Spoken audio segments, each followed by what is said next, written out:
Welcome to New Life Live with Stephen Arterburn. For 35 years, New Life has been transforming lives one at a time thanks to the giving hearts of you, our listeners. Our goal is to provide you with wisdom from God's Word to give you hope and help in life's hardest places. If you have a question you'd like to ask today, our phone lines are open. Call 1-800-229-3000. That number again is 1-800-229-3000. Now here's today's host, Becky Brown. Hello, everyone. We are so grateful that you have joined us today. And however you're listening, we are grateful for your calls too. You can call us at 1-800-229-3000. And today we have Dr. Alice Benton and Marc Cameron. And we're always so interested in the wisdom that they bring to the table. And today we're going to hear from Dr. Alice. Alice, what do you got on your mind? Well, folks and ladies in particular, if you struggle with anxiety, irritability, sleep disturbance, and low libido, it may be a hormone problem. Hormone replacement therapy and hormone testing can check the levels of progesterone, estrogen, and testosterone in our body. And premenopausal and menopausal women, even postmenopausal, our hormones are all over the place. And our doctors can be quick to prescribe antidepressants or anxiety medication, sleep medication, which all have their place. And I have benefited from some of them myself. But it's important to do a medical exam and have our blood work done and have our hormones checked, because the problem may actually be rooted in hormone imbalance. Progesterone drops about 10 years before menopause. So that can be late 30s, early 40s. I didn't know that. I didn't know we had to start checking at such a young age. But it can have a big effect on mood and on sleep. And so it's not along the lines of many conventional medical doctors. And so it's not quickly talked about. It's not often checked. But it is worth our while to look at our hormones. Dr. Daniel Amen was doing some podcasts on this recently and talking about the connection with mood. It's a scary topic, and so we may not want to know. We might be frightened to know, and our doctors may not be recommending it. But ladies, this is something that we can ask for and check on. We talk a lot about the sexuality of men in New Life, but it's also important for us women to think about libido and how low libido can negatively impact our marriage. And having young children, raising a family, ladies, we can really struggle with a disinterest in sexual intimacy. And it may be based on our hormones. So we can berate ourselves of, why am I so anxious, irritable? Why am I not interested in intimacy with my husband? It may be a medical issue rooted in hormones. So please consider looking into this. You know, the other part of that you mentioned, Alice, is so true. It's mood, anxiety, just well-being, whether you're sleeping well or not. And, it's interesting because we can experience depression and not realize that we're depressed. Like we can be lethargic and we can say, well, I just don't feel like myself. And yet there could be an underlying cause to it. And so I think what you're talking about is just really examining every part, physical, emotional, spiritual, and what do I need to live as optimally as I possibly can. And I know, Marc, your wife is a nurse, and I think she was talking about this morning, wasn't she? She is. I was just joking because my wife, we carpooled together, and she was talking about this in the car. And I wish I'd listened just that little bit closer, because what I know about this, she could probably fit into a pistachio shell. But I love that you brought this up, Alice, because we don't often connect the physical to the mental health in this way. And I think for what you're saying here, for men to be able to understand when their wives are going through menopause or premenopause, and to learn to give grace to, for mood changes, to learn to ask good questions, just to learn to have compassion and empathy, because men do go through a certain change, but we don't go through something like menopause. And so for us just to really gain more knowledge about that, I'm glad you brought that up. It's funny that you say that, Marc, because actually there has been studies that there is such a thing as male menopause, and it can affect everything from their ability to move about the world, and sometimes they gain that belly and they didn't even realize that that's where it was coming from. Low testosterone can infect you, but we want you to experience a healthy life, and sometimes your physical life impacts your mental and emotional and spiritual life. We want to see you find that help. We're going to be right back after this. Hi, this is Steve Arterburn, and for over 34 years, New Life has been the most trusted name in Christian counseling. Your ministry has saved my life. If you struggle with emotional hurt, family, or marriage problems, the pit of depression, or the pain of addictions, we can help. I'm down 100 pounds now from what I was. Our treatment programs provide clinically appropriate solutions from licensed professionals, all in a biblical framework. I have had problems with alcohol. I think God has ordained this place to be His. You don't have to be a prisoner of your pain. Help is available at 1-800-NEW-LIFE. She tells me that I'm a new man, and I feel like a new man. It worked for me, and it can work for them too. This time it is different. If you're ready to take the first step towards genuine spiritual and emotional healing, call us today at 1-800-NEW-LIFE. God can open the door to a better tomorrow. Call 1-800-639-5433.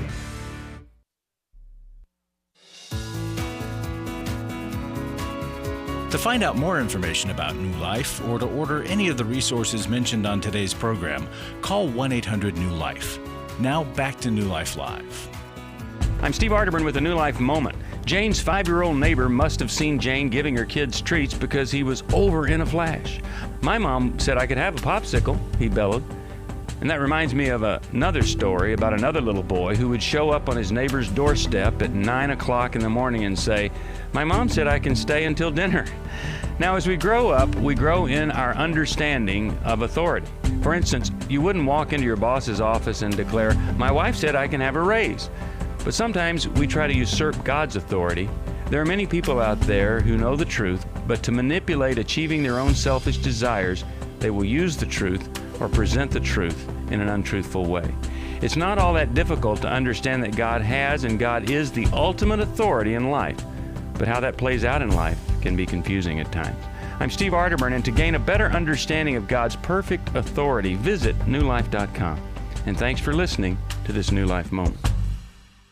Well, we always enjoy to hear a word from Steve as he is wrapping up his sabbatical. And, it's so true in this world where there are so many things that are parading themselves as truth, that God's truth is the truth. It's the true truth. And it can seem like it's lost in a world that offers a lot of different options. But we know that God's word is true, that he has a plan, and we'll see it through. We're so grateful for Steve's wisdom. We're going to go to the calls. We're going to take calls 1-800-229-3000. We're going to talk with Ann, who's calling us from Tustin, California. It's first-time caller. Hi, Ann. We're so glad you called. How can we help you today? I'd like to know how to forgive the adults that allowed me to be sexually abused every single night for years as a child before age 5, and the abuse continued as well with my father publicly humiliating me.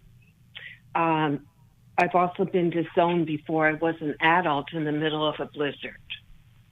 I find that this is all very extreme conditions.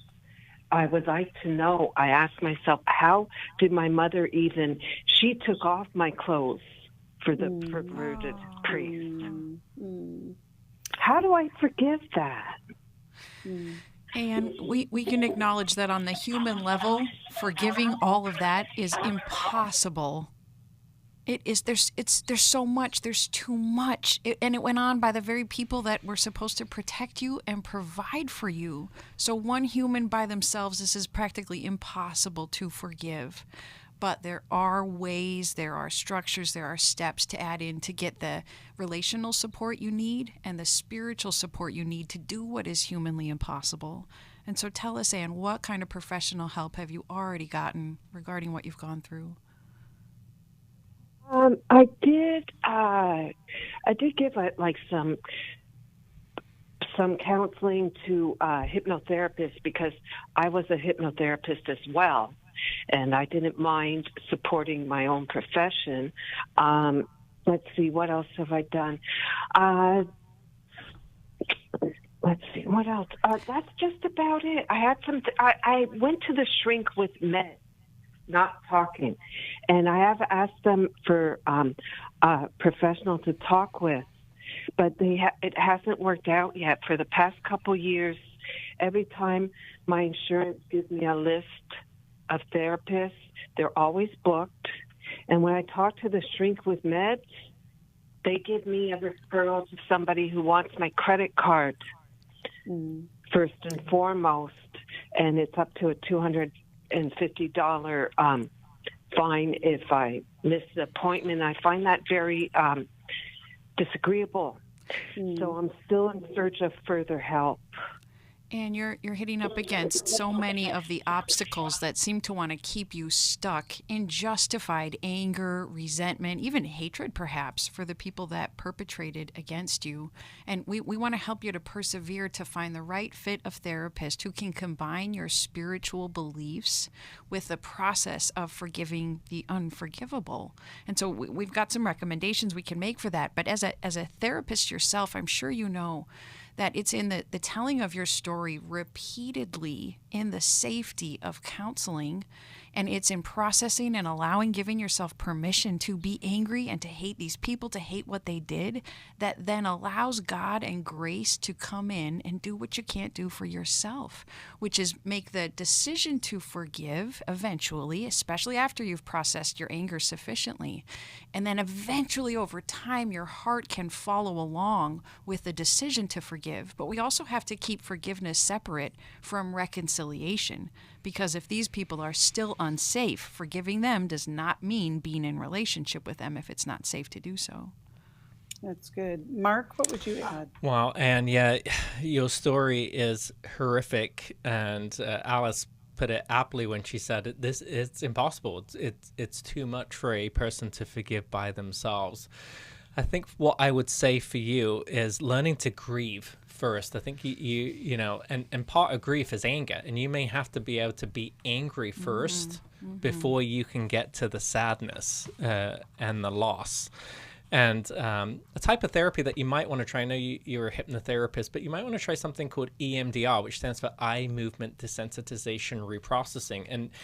And there's a lot of research about EMDR, and it's different from traditional therapy, because in EMDR you're reliving the memory in a safe place, but you allow your brain to take you with prompts from the therapist, and they use something called bilateral stimulation, whether that might be like alternate buzzing in your hands or your eyes moving back and forth. And what happens is, as you kind of re-experience that memory, it desensitizes you to the emotional impact of it. And learning to be able to do that first may help you be able to grieve.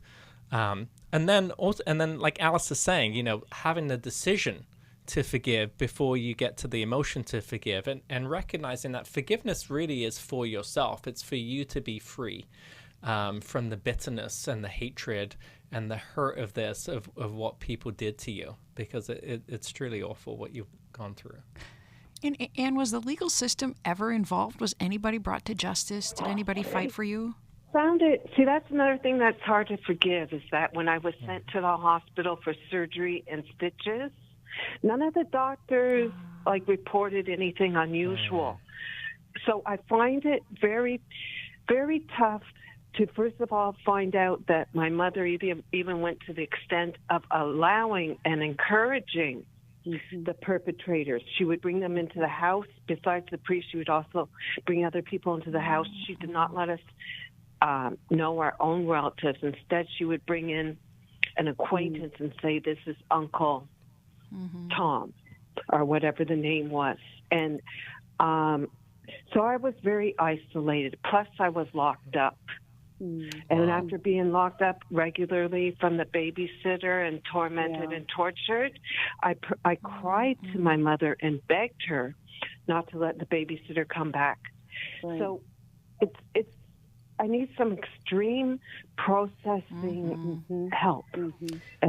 And have you, since you were isolated a lot as you were younger, I wonder if your healing will come in a group. Have you tried to go to a group of survivors of childhood sexual abuse?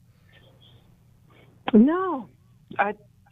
I haven't heard of such a thing. Yeah, there is such a thing. And I think that could be really helpful for you to be able to go, like Alice is saying, and be able to make sense of your story, along with others who have similarities in what you've gone through. And so when we go through a group with others who have a similar experience, we're able to share sometimes more openly because we know that they feel similarly because their experience has been the same. So that Right. could be a good suggestion.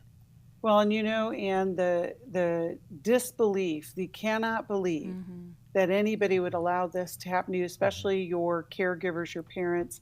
And that's hard to overcome, but it is possible. We do hear stories of people overcoming horrific experiences like this, but there is a system, just like what you were saying, Alice. It's like, don't give up and just continue. We'll get you connected with some help. And yes, we know that it is hard because if insurance doesn't cover it or whatever, but I want to just speak into your resilience, that you have overcome so much, that you are here and you have a story to tell that could help others as well. And we're going to send you a copy of Dr. Dave Stoops' Forgiving What You'll Never Forget. We'll get you connected with a couple of therapists in your area that, who knows, and this may be the time that you get connected to somebody who's going to get you on that pathway of freedom. Alice, do you have anything else? It looked like you were going to say one more thing.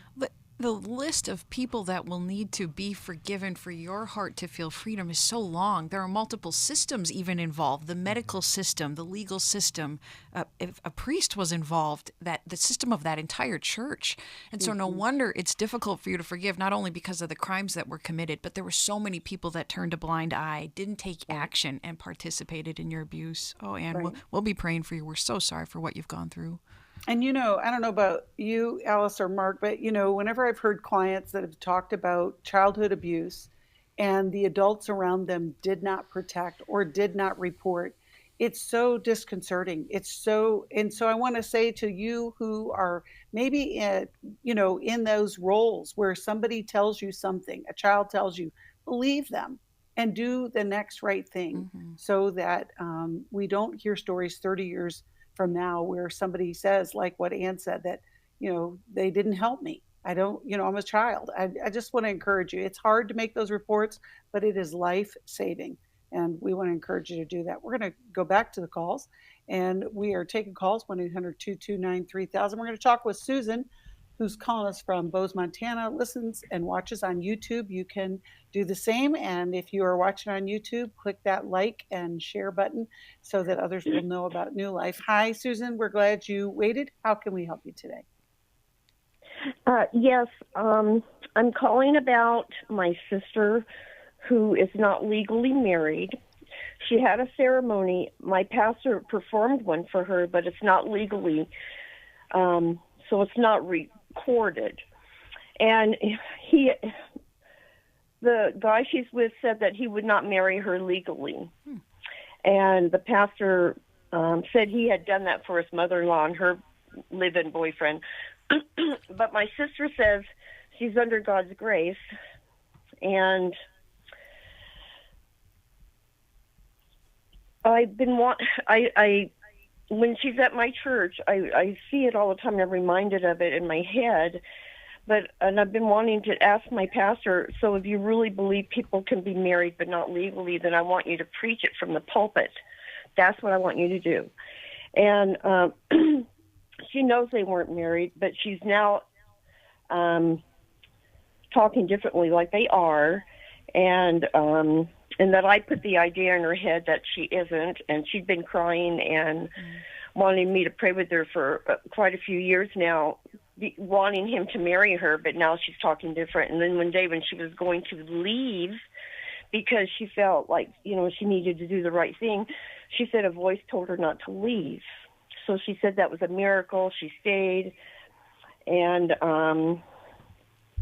we even had a friend who was going to rent her a room at that time when she was going to leave, but now she's staying. And I don't know, I feel like there's something between us that's not right.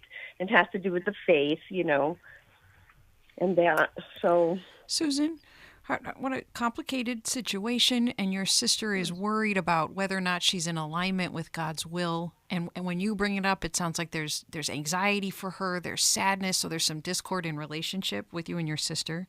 Would you explain if you know why won't her husband marry her legally?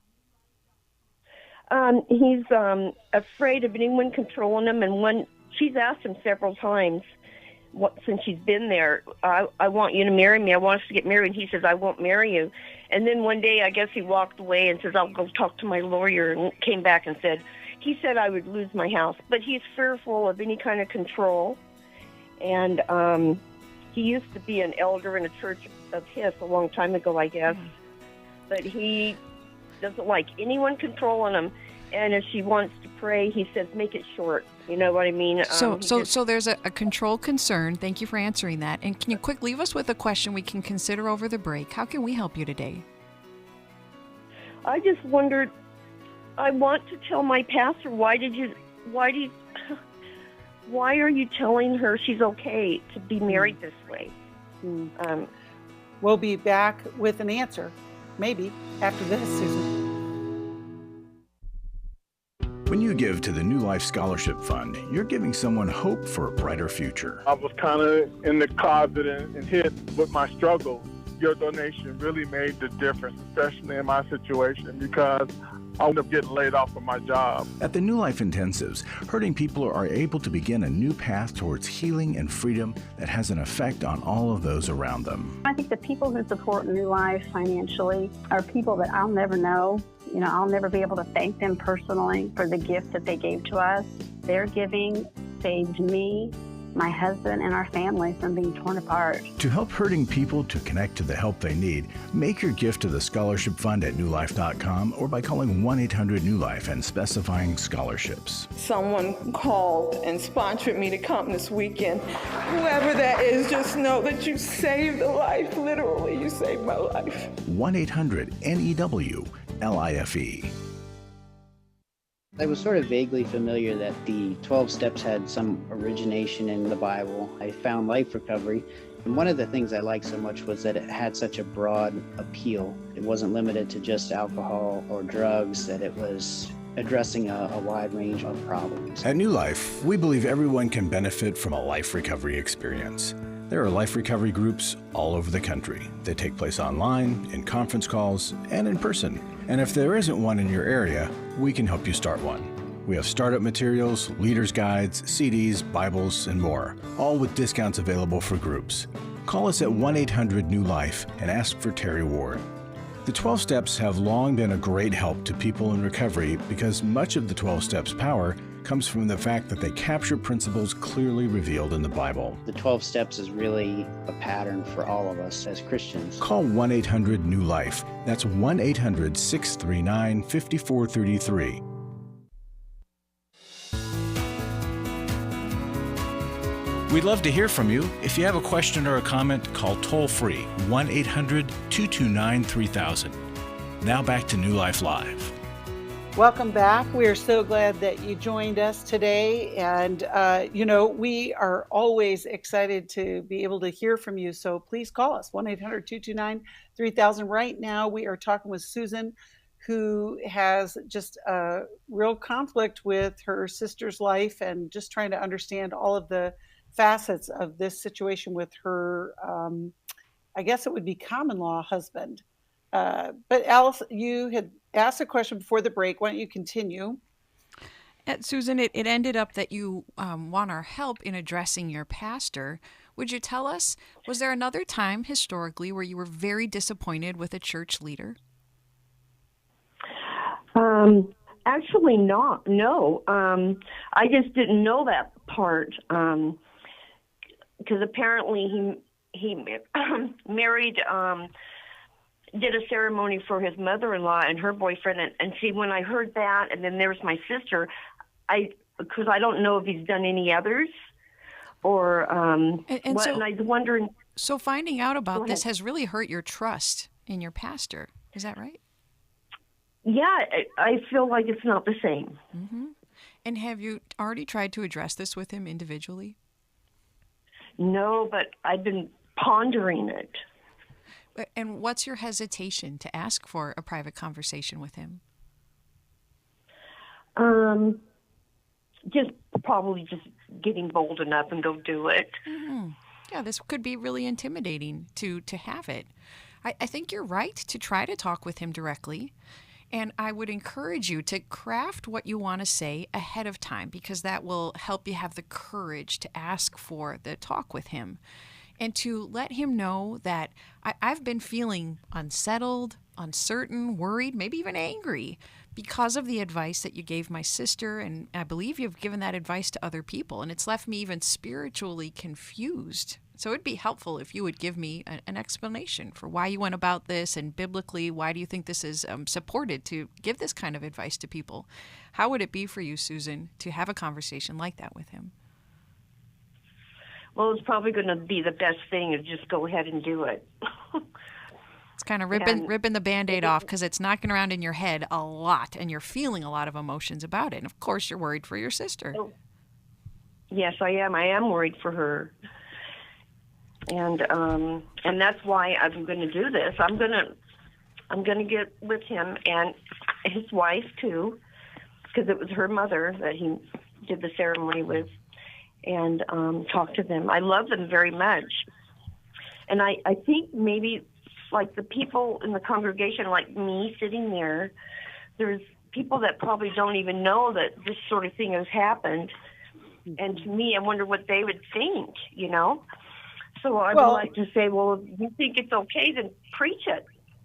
Well, but also, Susan, I think that what Alice is talking about is, you know, you have a faith leader who you are disillusioned with, and it causes distrust.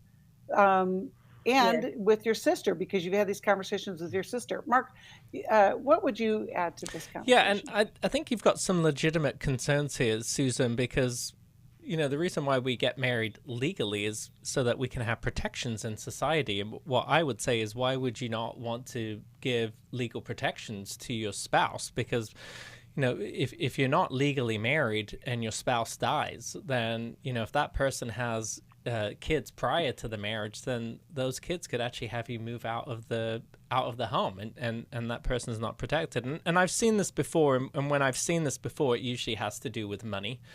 The husband, or, you know, who would be the husband in the case, you know, is afraid of where their money might end up going. And so I think you've got a legitimate concern to be concerned for your sister, but to also bring that concern to the pastor to say, you know, why would you not, you know, why would it not be important to press the husband on why he doesn't want to provide legal protections?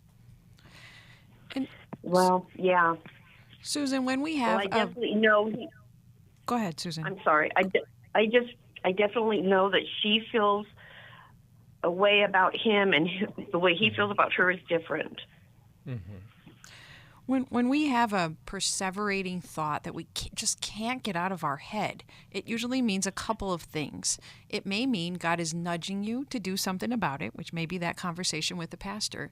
It may mean it is linked to something else in your past where trust was broken, or someone took advantage of you or somebody else in your life for monetary reasons.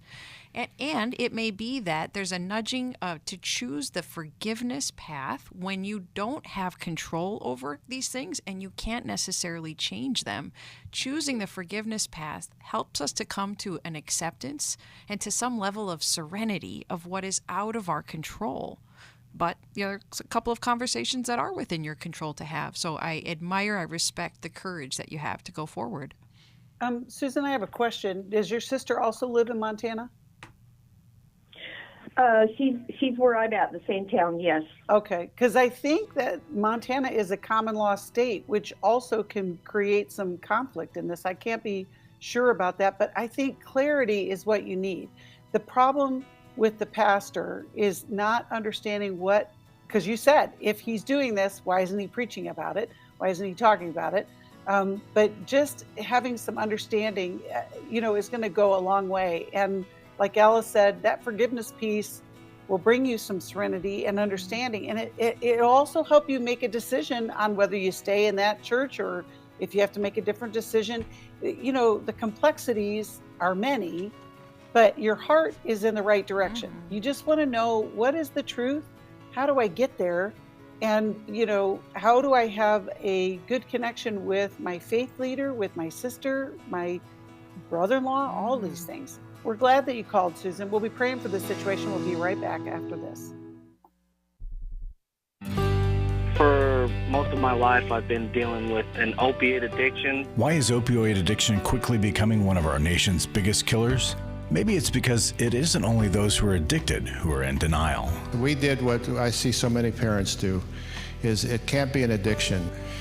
There's something medically wrong. It's impossible to solve a problem when you don't know what you're up against, and families will try to find any explanation except the one that will put them on the right path. Alcoholism and drug addiction is a family disease.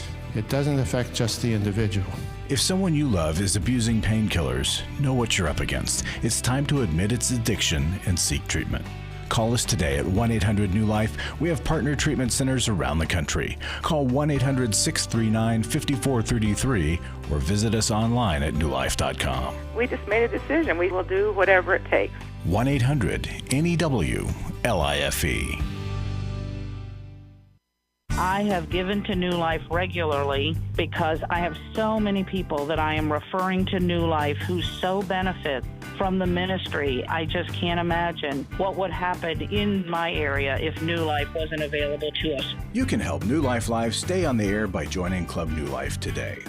When you sign up to support us monthly through Club New Life, we'll send you the new member thank you gift of all 8 100-day devotionals, including 100 Days of Prayer, 100 Days of Freedom from Depression, and 100 Days of Peace.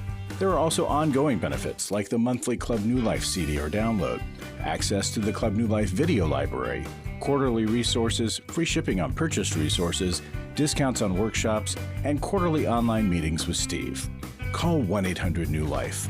Support Club New Life, and together we can help hurting people find help and hope in life's hardest places. Call 1-800-639-5433 to join Club New Life today.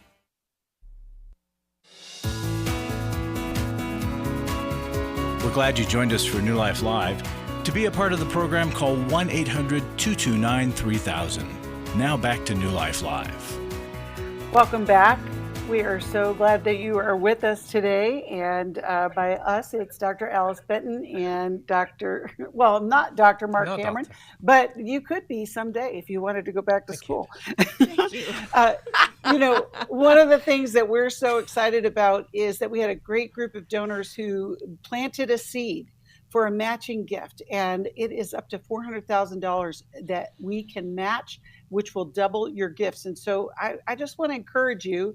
Maybe you've never given to New Life before. Maybe today would be the day, because every dollar given up to that $400,000 will be doubled. And boy, you will be making a difference in the lives of so many people. Everything from our radio program to our counselor and coach network, our intensives, it is all supported through the gifts of grateful donors who have experienced life change of their own because of New Life and how God has worked through the ministry. And so I just want to encourage you, you can give us a call by, 1-800-NEW-LIFE. You could go to newlife.com, click on donate, or you can text the word match to 28950. We are so grateful for all of you who have been giving, and we look forward to, seeing how God's going to continue to work through New Life. One of the things that we started to do just about a couple of weeks ago, we know that people listen in a lot of different ways. We record the program Monday, Tuesday, and Wednesday from 1 to 3 Eastern time, and we take calls 1-800-229-3000 there. But then when we are hearing from people who are listening on the podcast, or they maybe watch later on YouTube, or they're listening online, they're not able to call in at that time. Or maybe you listen live, but you can't call in at the time because of work or, some other obligation. We have tried to address that. So we've got, if you're watching on YouTube, you can see the QR code, and it is a connection to a page where you can ask your question online. You can also call, we have a phone number that you can call where you can submit a recorded question, and then we can answer it live on one of our programs. And so, one of the things that I want to encourage you to do is, everybody's got stuff. Everybody's got a problem. When we get to heaven, then we won't have problems. But right now we got life and we got life to deal with. But, I wanted to throw a question out that we received online to Marc and to Alice to see what they would ask or answer to this question. And the question is, how can I tell if a relationship is healthy? That's a really good question. And I'm sure a lot of people would like to know the answer to that. Marc, let's start with you. What would be some hallmarks of a healthy relationship? Yeah, I think this is a great question. I think hallmarks of a good relationship, sometimes people think, well, if we don't have struggles or if we don't have conflicts, and it is true that, the healthier your relationship is, the less conflict you probably would have. But I think it's about the intensity of conflict. When two people can problem solve, negotiate, compromise, take turns, admit flaws, make a strong commitment to change. All of these are hallmarks of a good relationship because we all go through those minor issues that happen in daily life. But when two people can do that, those minor issues stay minor and they're resolved very quickly. When two people can't do these things, these minor issues become very, very intense and end up taking over the day and can spoil weekends and things like that. And so it's learning really, how do we do these things well? And learning how to do those things well takes a deep excavation of your own self. It takes looking at, because these things are all learned. So they're lessons. And so if we were taught these things growing up, then we'll know them. If we weren't taught these things growing up, then we won't know them. And so we have to go back and excavate our childhoods. And many people don't want to do that, either because it's painful or because they think it's irrelevant. But it's so relevant to understanding how we react as adults. I used to think that argumentativeness was a sign of an unhealthy relationship. So I was so surprised to learn about John Gottman's research, and he found that argumentative couples, like you're describing, Marc, that can have passionate, even heated arguments, but then come to reconcile afterwards and can come to compromise and agreement. It's not necessarily a bad thing in relationship if it gets resolved. It's depending on how they treat each other through the argument, how much they might be condescending or mistreat or name call. Those are signs of can be toxic relationship. But argumentativeness in and of itself, it surprised me that that's not necessarily problematic if other healthy factors are in place in relationship. I would add to it that if there's humility, if we're willing to acknowledge when we're wrong and that we have shortcomings, that's such a protective factor in relationship. If the people we're in relationship with want to grow and know that there is room for improvement, it tends to make it a healthier, happier relationship. And then if we ourselves are improving because of the relationship, if it's an iron sharpens iron, if there's challenge in the relationship and truth shared in ways that lead to personal growth, those are all beneficial and life-giving factors to relationship. I would wish that just belief in God was a sign of a healthy relationship, but it's not necessarily, unfortunately. If a person believes in God but doesn't practice out their faith, belief in God can end up covering up some of the other unhealthy factors because, well, I talk the talk, I can talk about faith, but if I'm not living it out, it can cover some unhelpful parts of relationship. Yeah, I think having a repair process is key to this, right? Because that's how you resolve things. And so I would challenge listeners to think about that.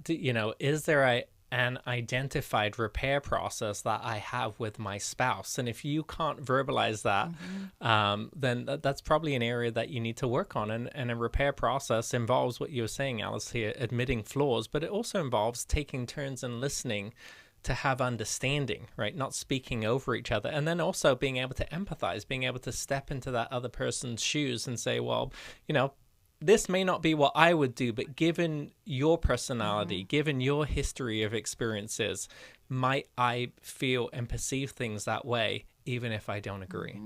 It's powerful. And we have different kind of relationships. Sometimes it's spousal, sometimes it's coworkers, sometimes it's neighbors, family. There's all different kinds, but all of those principles apply. to be able to have, space to be able to have conversations that are difficult, but also come together on the other end, agree to disagree, but to be loving, right? I mean, it's a challenge to get along with people sometimes when they don't always go along with you. Mm-hmm. But it can be really helpful if you can learn how to do that. We're grateful for those online questions. We're also grateful for callers. We're going to go to one right now. We're going to talk with Maria, who's calling us from Houston, Texas, watches us on YouTube. Hello, Maria. How can we help you today? Hi. Okay, I get right to my question. It is, how do I work through mine and my husband's disunity when we are disciplining our kids? I had been in recovery for a while. We were both brought up in very dysfunctional homes, and I now see the necessity for good boundaries, where he does not, he has not. And I feel like we're stuck on this pattern where he's stuck doing the old things and believing the old things, and I'm moving ahead. And now we're crashing because our beliefs are different. So I don't know how to come together and find that balance. Maria, would you try giving us a specific example where you wish your husband would let go of an old habit and how he deals with the kids? Well, an old habit, I would say just old way of thinking. For example, if we need to give our kid, well, now they're teens, social media limitations, well, no, that's absurd. Why? Why would I do that? Any limitation that I want to provide for the kids is crazy. Like, no, we shouldn't do that. We should just let them be and do pretty much what they want to do. And how open is your husband to new information apart from you, to reading things or listening to new information? He's not. And so, of course, you're worried that too much freedom in certain areas actually can endanger your children, their mental health, their physical health. Yes. So this is a great question that you're asking, and we have some strategies that we can share with you of what you can do, even if your husband won't change his mind. Yeah, I love that question, Maria. And you guys are headed into teenage years. You're going to need all the help that you can. It is a new world. 20 years ago, we weren't parenting worried about social media at that time. We barely even knew how to text at that point, right? But it's a new way to look at things, and we have to be able to have conversations, going back to what you guys just talked about with healthy relationships. Mm-hmm. Well, Maria, we have some wise people, and we're going to give you some wisdom after this. We all face days where life throws us a curveball and our routines or plans get disrupted. Things we wanted to do are forced to take a backseat to the unexpected demands of the day. If you normally listen to New Life Live on a radio station, well, you might not be able to that day. And on these hectic days when you're feeling stressed or frazzled, hearing the sound of counsel given on New Life Live is just what you need to navigate the unexpected things of life. Every time I'm troubled or I have a problem, I'll cut on New Life, and there's always something that is said that is helpful to me. By listening, I have learned more than I can ever express about how God wants me to live. Download the New Life app for the easiest way to listen wherever you are and at a time that's convenient for you, or watch the show on our YouTube channel. You can even subscribe to our podcast from your favorite podcast provider. You never have to miss a day of New Life. Wherever you are, we are.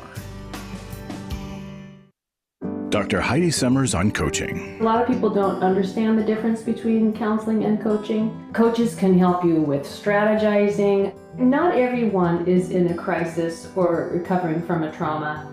A lot of people just need help getting to where they want to be, and they don't know how to do that. And so it's helpful to have a third party come in to give objective feedback, set goals, create accountability, and help you walk out what your goals actually are. If you need a coach for life, your career, relationships, your health and fitness, leadership, and more, call New Life today and ask about the New Life Coaching Network. Our coaches have been trained and screened with the same intensive process we use for our network counselors. Coaches are intended to help you live in the present and goal set toward what it is you want for the future. Take control of your life and take action to achieve your goals. Call 1-800-NEW-LIFE and talk to us about getting a New Life coach today.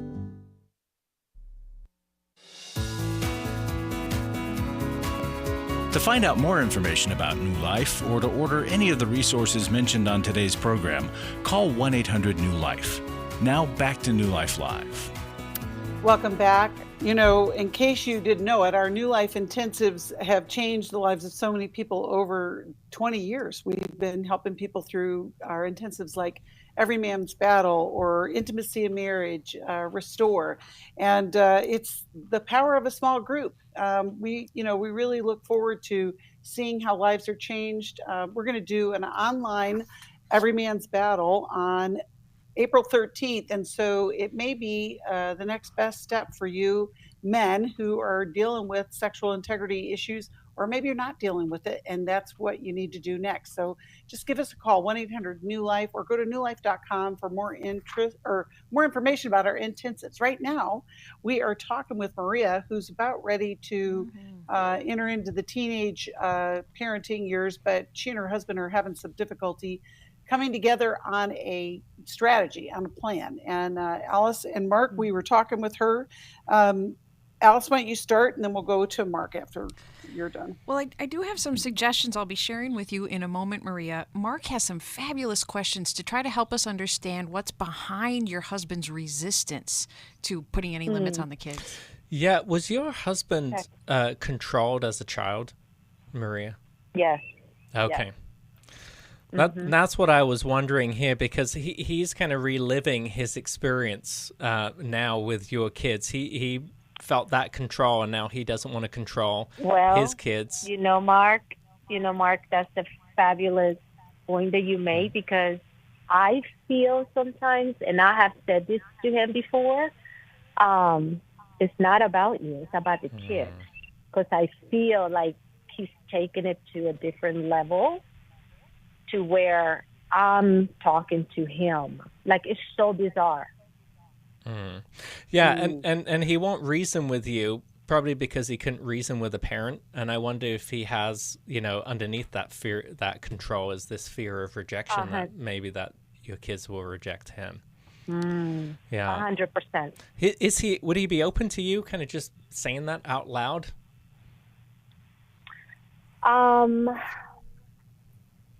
I don't know. He gets extremely defensive every time I try to bring up something.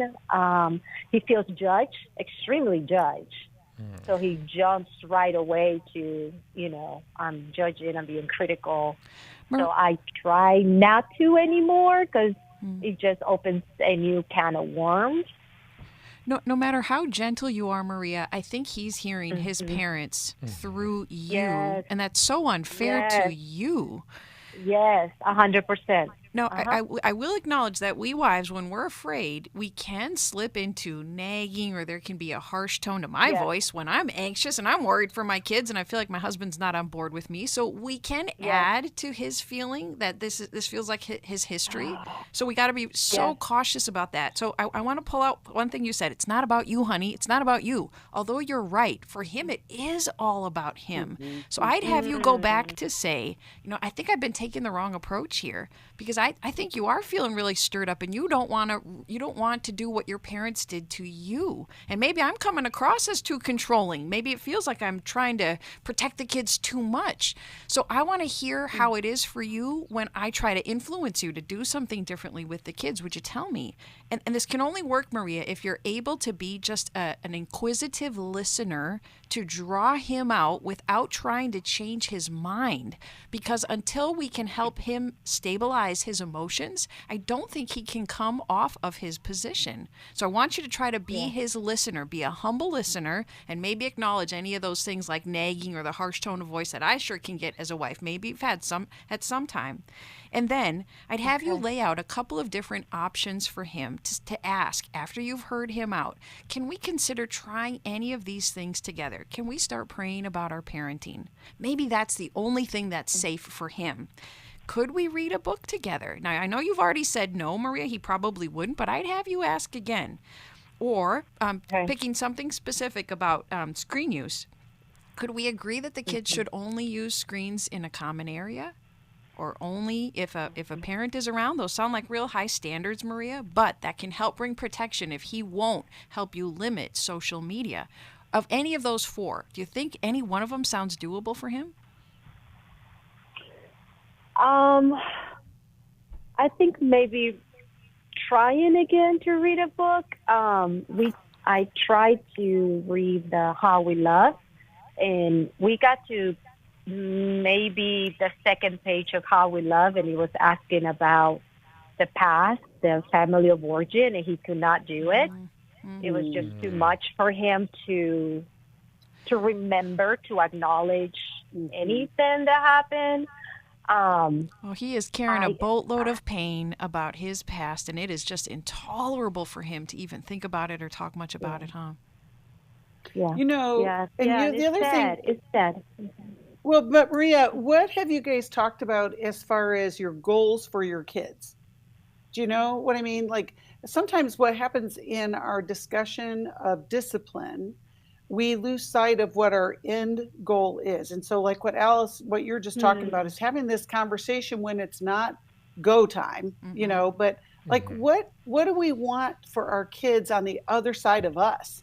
You know, and also the other thing is, I think, Maria, did you say that you guys have been in recovery for years?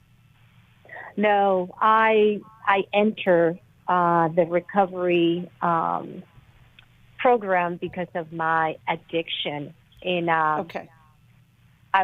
it was actually anger underneath because of abuse that I have gone through to my childhood. So it has been a journey by myself that I have taken. Okay.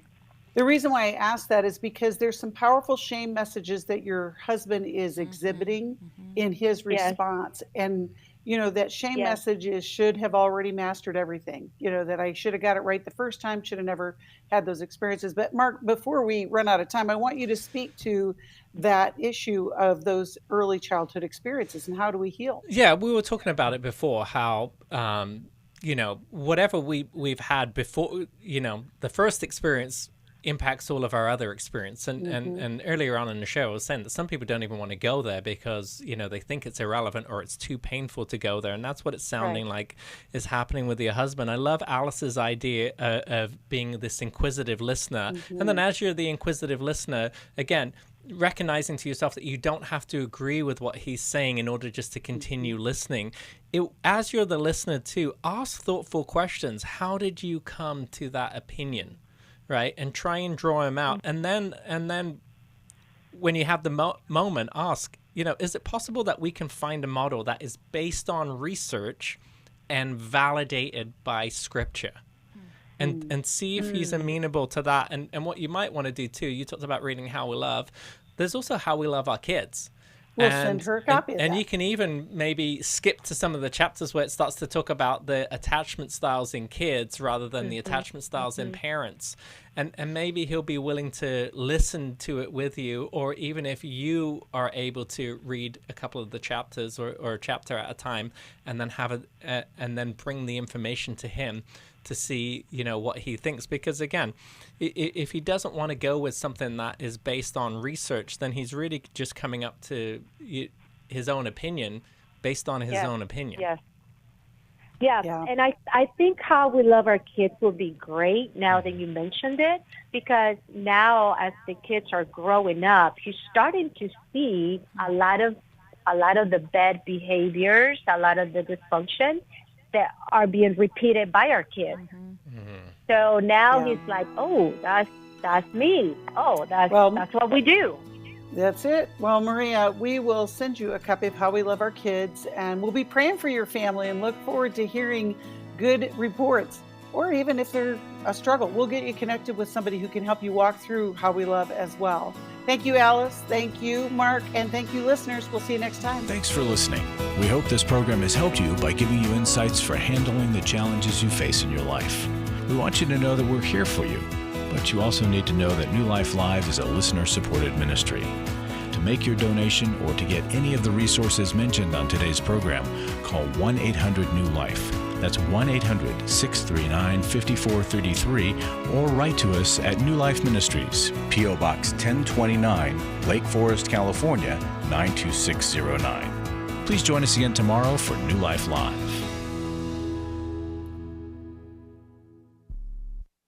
Thanks for watching today. We love helping people. I hope you sense that. And we know that there's always hope if you find the right resource.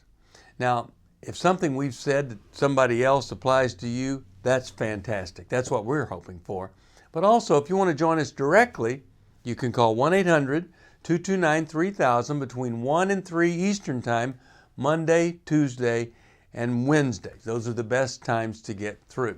And while you're here on YouTube, check out these other videos that we've done to help people see where they could grow or a different path to take. And if you do that, would you give us a thumbs up on the video, and please subscribe to this channel. There are many ways that we can help you outside of the radio program, and it's very hard for some to pick up a phone and dial 1-800-NEW-LIFE, but when you do, we put you in touch with somebody who cares about you, knows all the resources out there, and they're going to find the best for you. There is no reason to struggle alone. I hope to see you tomorrow. Hope you'll invite somebody else to come and join that maybe needs just a little bit of help along the way. I'll see you next time.